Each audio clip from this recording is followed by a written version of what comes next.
Salutations, fellow nerds, I'm Rick Y, and today is February 28th, 2025. A recent report has come out that is more dramatic than I had been expecting as far as our economic future is concerned.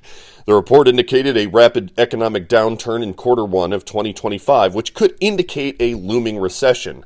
Yet, while those who supported Trump for his business acumen were warning of recession every other week under Biden with nothing but a negative spin on consistently positive economic metrics, this time brings data with it.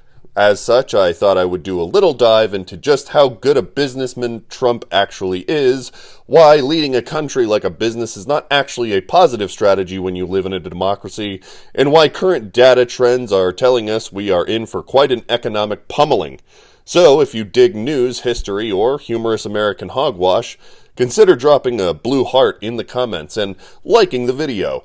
I can't tell you enough how important it is to get these messages out into that algorithm and how easy it is for you to help just by small acts like clicking those little buttons. It truly goes a long way, and I really appreciate it. So let's get at it. If you asked Trump, he would tell you that he is the greatest businessman in all of American history. But the reality is far from that description. I would concede that he's tremendous at marketing himself and his name, which happens to be his brand. So let's start with the man, the myth, the businessman. In 1991, Trump mismanaged a property into bankruptcy using a lot of the same methods that we see him using today with overhyping products or services with follow-throughs that are less than appealing. The Taj Mahal was a casino in Atlantic City, New Jersey, that was so piss-poorly managed by Trump, it didn't last 2 years. Why? Because Trump overhyped it as the eighth wonder of the world and this huge game changer. Its construction was overfunded by an excessive amount of debt that Trump failed to pay. It didn't generate nearly enough revenue to cover its overhead, and like Trump and Smelania coins today, it left the investors of the project on the hook. Small businesses and independent contractors were stiffed out of their dues, and at least one man killed himself from the economic burden it left in his life. This casino was $3 billion in debt within its first year. Employees lost jobs and pensions, and while he finally signed over his rights to it, he had made money and left his investors for broke, leaving a trail of overpromising and under-delivering, getting his money and bouncing on others when the costs came around, and leaving behind financial instability across multiple firms. Along with the Taj Mahal were other noteworthy failed Trump business ventures such as Trump Airlines, Trump Vodka, Trump University, Trump Steaks, Trump Magazine, GoTrump.com, Trump Mortgage, Trump The Game, Trump Ice, the Trump Network, Trump Plaza Hotel, Trump Castle, and Trump Entertainment Resorts.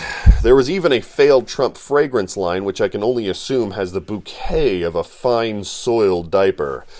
These are all fantastic examples that prove that this myth that Donald Trump is some sort of successful business mogul is only as good as his branding. It's superficial, overhyped, and always underdelivers. Because of this, there is a record 6 bankruptcies that he has used to avoid financial responsibility while passing that debt onto other people after taking what he could and leaving. This leaves us with this premise that the country should be run like a business to begin with. Even if we were to humor the idea that Trump is somehow some kind of fantastic businessman, which he clearly is not, how would that translate to his role as president? What a lot of people don't seem to understand is that government and businesses are nothing alike. And while business leaders are only concerned with short-term quarterly profits, government leaders are obligated to decide outcomes based on long-term stability. Along with that, CEOs are primarily supposed to delineate orders downward. The power is incredibly concentrated behind the whims of only one person. The problem is that living in a democracy, we literally depend on general consensus when it comes to decision making. Electing leaders does not give them the full authority to just do as they please. This isn't supposed to be a dictatorship. We can actually demonstrate one example of how this ends up translating poorly, which is the concern for profits over public necessity. In business, cutting costs could be beneficial. Less cost means greater profits. However, when it comes to government efficiency, cutting costs only means fewer public services, weaker social security nets, and dramatic economic instability. You see, when people aren't getting their paychecks, they can't spend money. When they don't spend money, taxes aren't incurred. If taxes are not incurred, the national economy tanks.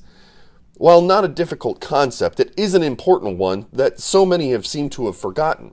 Like cutting regulation, short-term stock revenue may benefit, but it hurts workers, the environment, and consumers in the long run. Over the course of his short term in office, Trump has actually made some arguably cataclysmic policy decisions that will alter trends for years, if not decades. During his first term, he gave out outlandish tax cuts to wealthy corporations while benefiting the rich. He simultaneously ballooned the country's deficit. He's doing it all over again in his second term, which will be a net revenue loss for the country. This, in turn, will lead to more service cancellations, higher taxes in the future, and inflationary adjustments, which means you'll be paying more. Then there are the trade wars we are currently engaged in. Not only will this not bring back the manufacturing that he says it will disrupt supply chains and increase costs onto the consumers. Again, making things more expensive for you, the voter. Then there's this huge overhaul to reduce the federal workforce, which he sells as cutting bureaucracy. But in fact, this is only going to cut middle-class federal employees like veterans and reduces the efficiency of public services, which everybody can say they would love until their plane is having to make evasive maneuvers on the runway. All of these actions will be taken inevitably and lean toward increasing our national debt dramatically while offering nothing to the worker and voter in return. Because of this, the data says we are heading for what can only be described as calamitous. Currently, there are some key economic indicators that are guiding this idea. The deficit in national debt is only going to increase in the next few years. But to offset these challenges, the Trump administration is not doing much to provide beneficial growth either. As a result, there is a higher level of market volatility. Investors generally appreciate a stable market, and while it may not be entirely entertaining to see a status quo, those who move the money around this country aren't too thrilled when even small shakeups occur. The Trump administration has made it clear that they will be shaking things up on quite a large scale, and this has caused a lot of anxiety when it comes to those who want to spend their money here domestically. All of these policies are going to trigger higher inflation rates, and some economists are warning of a looming recession. One so significant we may not have a modern facsimile. Let me show you a graph real quick. I understand that the graph may be a little difficult to understand at first, but let me go over it. This shows the evolution of the Atlanta Fed GDPNow real GDP estimate for the first quarter of 2025. The GDP initially remained stable at around 2%, which is right along with the blue chip consensus. The blue chip consensus refers to the economic forecasts that have been widely accepted by economists and compiled from surveys of experts from financial institutions, corporations, and universities. What it shows is a consensus outlook or a forecast on economic indicators like GDP, inflation, employment, and interest rates. The Atlanta Fed GDPNow line indicates the real-time data of what the GDP is actively doing, while the blue was a forecast based upon the data that was provided in 2024 under Biden's economy. Early February, we can see that the estimates spike at around 3%, but then by late February, it completely nosedives to negative 1.5%. Imposition of tariffs and the very little-known abolition of what's called the de minimis import rule, which exempts products under $800 from duties, are both Trump-directed policies that directly impacted economic uncertainty for investors and consumers' confidence levels. Collectively, these policies have contributed to a contraction in economic activity across the board, and the decline is so sharp that a solution will need to be made or found as soon as possible. While he's making himself and Elon Musk hundreds of millions, if not billions of dollars richer, he is also tanking our economy and destroying the lives of thousands upon thousands of American workers. Okay, so what's the big picture? Trump is not only such a bad businessman that he probably couldn't sell ice water in a desert, he's left everyone else to clean up after his messes while he runs away scot-free and millions richer. He isn't a successful businessman. He is the biggest welfare queen that we have.